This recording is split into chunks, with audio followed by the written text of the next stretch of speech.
Selamat malam Ibu Bapak yang terkasih dalam Yesus Kristus. PA kita hari Rabu 8 Juni 2022 bertemakan menara kesombongan. Sebelum kita melanjutkan PA kita hari ini, mari kita angkat pujian dari KJ 340, Hai Bangkit Bagi Yesus, ayat yang pertama dan yang ketiga.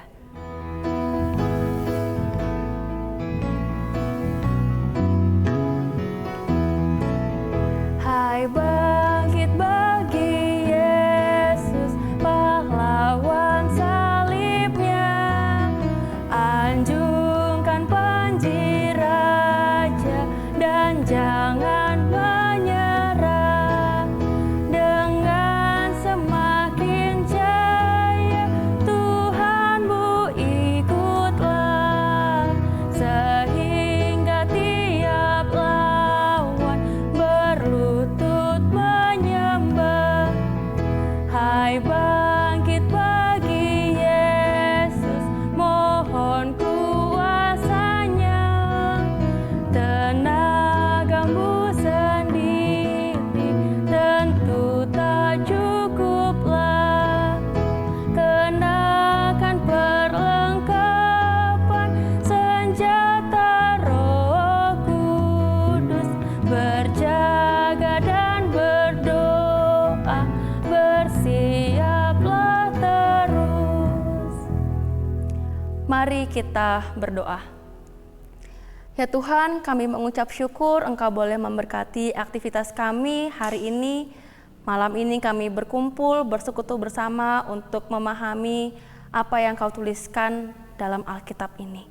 Berkati kami Tuhan, pimpin kami sehingga kami tidak hanya mengerti, tetapi juga kami dapat menerapkan dalam kehidupan kami sehari-hari, dan kami tidak akan pernah bosan untuk terus mempelajarinya dan mengubah hidup kami ke arah yang lebih baik lagi. Hanya dalam nama-Mu kami berdoa. Amin.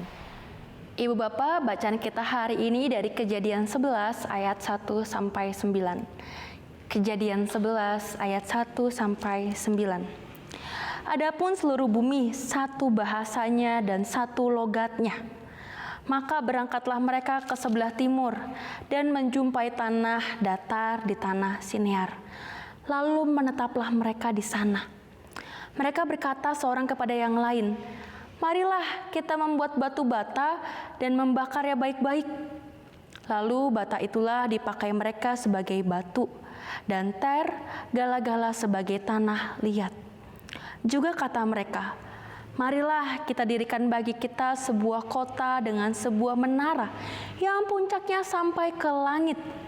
Dan marilah kita cari nama, supaya kita jangan terserak ke seluruh bumi. Lalu turunlah Tuhan untuk melihat kota dan menara yang didirikan oleh anak-anak manusia itu. Dan Ia berfirman, mereka ini satu bangsa dengan satu bahasa untuk semuanya. Ini barulah permulaan usaha mereka. Mulai dari sekarang, apapun juga yang mereka rencanakan, tidak ada yang tidak akan dapat terlaksana. Baiklah kita turun dan mengacau balaukan di sana bahasa mereka, sehingga mereka tidak mengerti lagi bahasa masing-masing. Demikianlah mereka diserahkan Tuhan dari situ ke seluruh bumi, dan mereka berhenti mendirikan kota itu. Itulah sebabnya sampai sekarang nama kota itu disebut Babel, karena disitulah dikacau balaukan Tuhan bahasa seluruh bumi. Dan dari situlah mereka diserahkan Tuhan ke seluruh bumi. Ibu Bapak, mungkin kalau kita membaca ayat ini dan mendengar tema yaitu menara kesombongan, mungkin kita berpikir, bahas tentang kesombongan lagi. Pasti ujung-ujungnya kita diajak untuk bersikap rendah hati. Berkali-kali kita selalu diajak untuk bersikap rendah hati. Tetapi saya pun terus merasakan kok saya masih sulit untuk bersikap rendah hati. Pujian sekecil apapun membuat saya menjadi pribadi yang sombong. Sulit untuk menjaga hati ini tetap rendah hati. Mungkin sebagian dari kita atau kebanyakan dari kita menganggap pujian itu sebagai suatu hal yang wajar. Tetapi hari ini kita kembali diingatkan bagaimana kesombongan itu akan membawa dampak buruk, akan membawa celaka bagi setiap kita. Ketika kita membahas Kejadian 11 ini, Ibu Bapak, tentang Menara Babel, mengapa ya orang-orang saat itu mau mendirikan tempat, mau membuat menara yang tinggi? Dikatakan bahwa mereka berpindah tempat ke tanah Sinear. Tanah Sinear merupakan tanah datar, tapi bukan dataran yang biasa, melainkan tempat pusatnya kebudayaan kuno. Mereka tahu bahwa tanah Sinear ini adalah tanah yang letaknya strategis, menjadi pusat, menjadi satu-satunya yang bisa dilihat karena di situ ada pusat kebudayaan kuno. Dan di tempat inilah orang-orang mendirikan menara yang tinggi. Apa tujuan mereka mendirikan menara itu? Kalau kita lihat di pasal sebelumnya, di pasal 7, kisah tentang air bah, mereka merasakan membangun menara ini adalah tindakan preventif, jaga-jaga, daripada ketika Tuhan memberikan hukuman yang besar lagi, mereka binasa. Mereka tidak ada lagi yang tersisa. Sehingga mereka berpikir bahwa ayo kita bikin menara yang tinggi, kita tinggal bersama di satu tempat, sehingga ketika Tuhan menghukum, Tuhan memberikan musibah, kita masih utuh. Kita tidak binasa, tidak akan terpecah belah. Tapi kok rasanya tindakan preventif ini kurang tepat ya, Ibu Bapak. Ketika kita mengingat bahwa Tuhan pernah menghukum orang-orang saat itu, bukankah yang seharusnya dilakukan adalah menyadari kesalahannya, bertobat, tahu Tuhan tidak suka A, Tuhan tidak suka B, sehingga kita bisa melakukan hal sebaliknya. Bukan malah ya udah ketika Tuhan hukum, nih aku udah siap, kami sudah siap, kami tidak takut lagi kalau Tuhan hukum. Kita diajak sama-sama untuk berefleksi, merenungkan kesalahan itu ketika Tuhan sudah menghukum kita, ketika Tuhan sudah menegur kita, bukan malah mendirikan menara yang menandakan kesombongan diri kita. Ibu Bapak, ada statement yang menyatakan kesalahan yang membuatmu rendah hati jauh lebih baik daripada prestasi yang membuatmu sombong.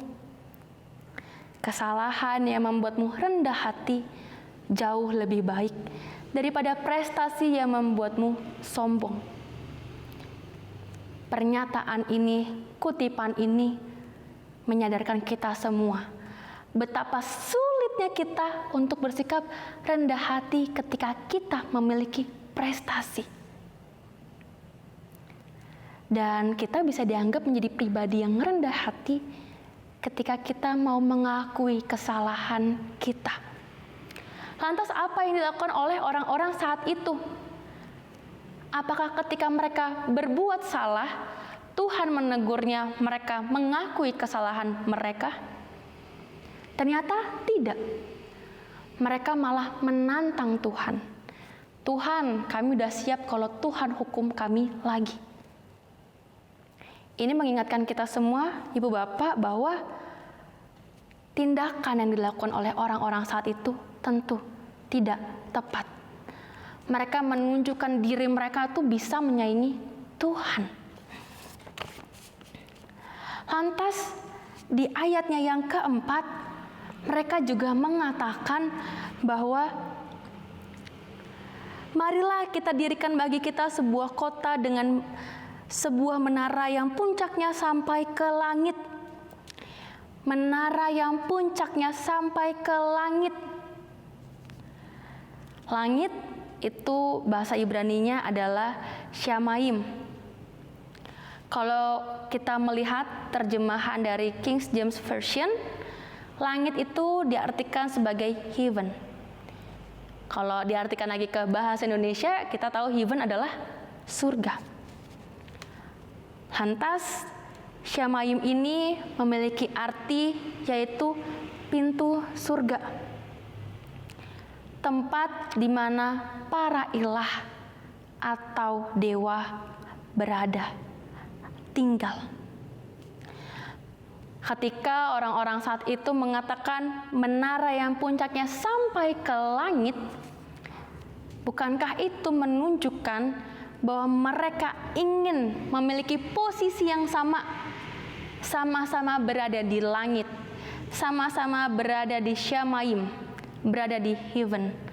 Mereka ingin tinggal bersama dengan para ilah dan para dewa. Tidak hanya itu, tidak hanya ingin tinggal bersama para ilah dan para dewa. Mereka juga bilang, marilah kita mencari nama. Nama bahasa Ibraninya adalah Shem, yang bisa juga diartikan sebagai kemasyhuran atau popularitas. Jadi ketika di ayat 4 bisa dikatakan marilah kita mencari nama, itu sama dengan marilah kita mencari kemasyhuran, marilah kita mencari popularitas. Di ayat yang pertama kita tahu mereka adalah satu bangsa, satu bahasa, satu logatnya. Maka ketika dikatakan marilah kita mencari popularitas, marilah kita mencari kemasyhuran, siapa yang mereka tuju? Mereka mencari nama ke siapa? Tentu yang mereka saingi adalah Allah.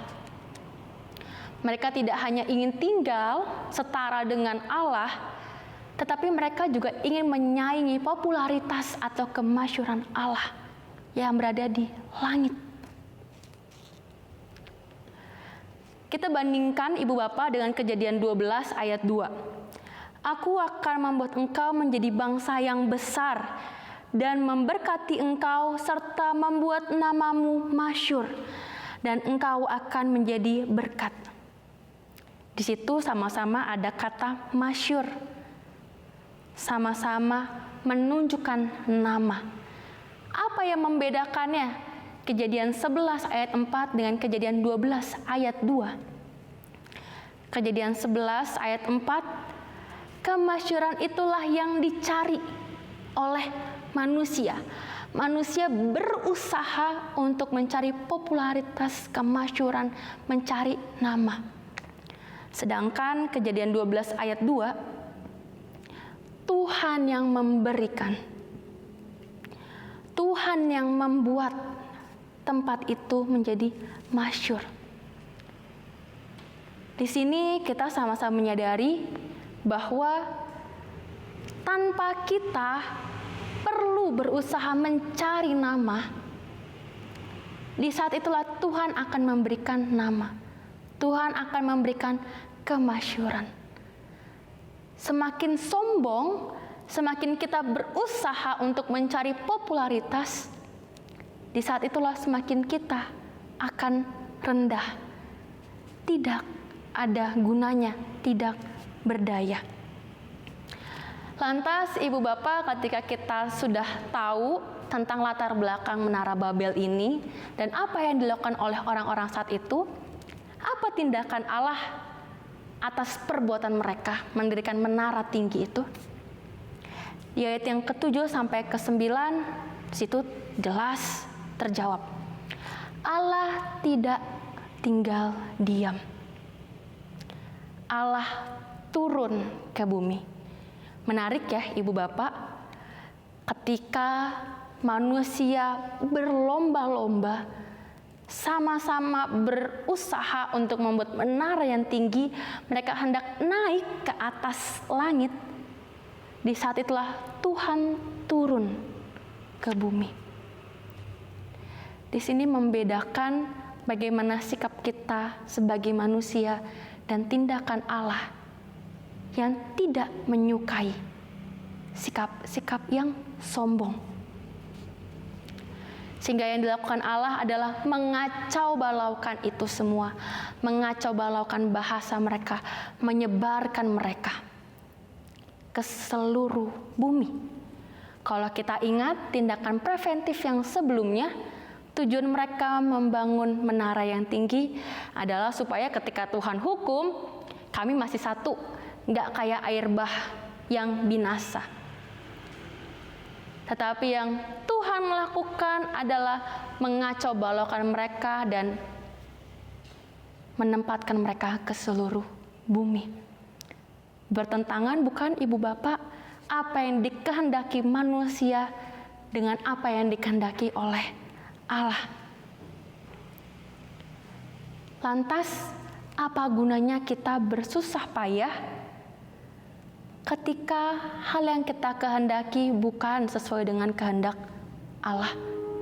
Tentu tidak ada gunanya.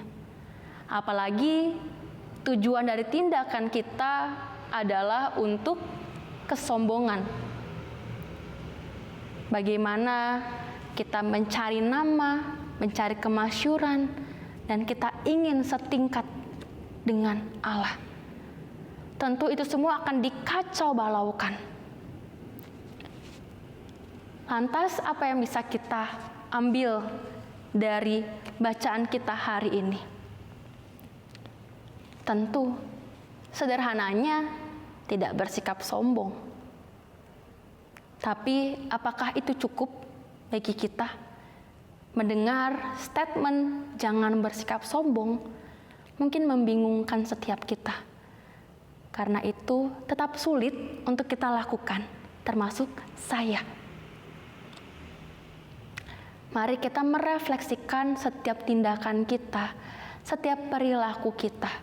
Apakah yang kita lakukan saat ini adalah memang untuk memuliakan Tuhan atau untuk mencari nama? Ketika kita mengingat perbandingan antara Kejadian 11 ayat 4 dengan Kejadian 12 ayat 2, nama itu ternyata tidak perlu dicari Ibu Bapak. Karena Tuhan yang akan memberikan itu sendiri. Selagi kita tahu yang kita lakukan adalah untuk Allah, bukan untuk kesombongan sendiri, bahkan menantang Allah. Mari Ibu Bapak kita sama-sama merefleksikan. Ketika semua kepunyaan kita berasal dari Allah, lantas apalagi yang bisa kita sombongkan? Semua yang kita punya, termasuk hidup kita, ini adalah milik Allah. Tuhan bisa mengacau balaukannya dalam sekejap ketika itu tidak sesuai dengan kehendaknya. Ketika itu semua menantang Tuhan, menyaingi Tuhan. Lalu berapa banyak dari kita yang menjadikan pelayanan sebagai alasan atas tindakan kita yang ingin menunjukkan bahwa saya bisa loh melakukan ini. Kita pamer, tetapi kita memberikan alasan saya pelayanan. Tapi seberapa besar dari kita yang melakukan itu untuk mendapatkan pujian, untuk menerima pujian.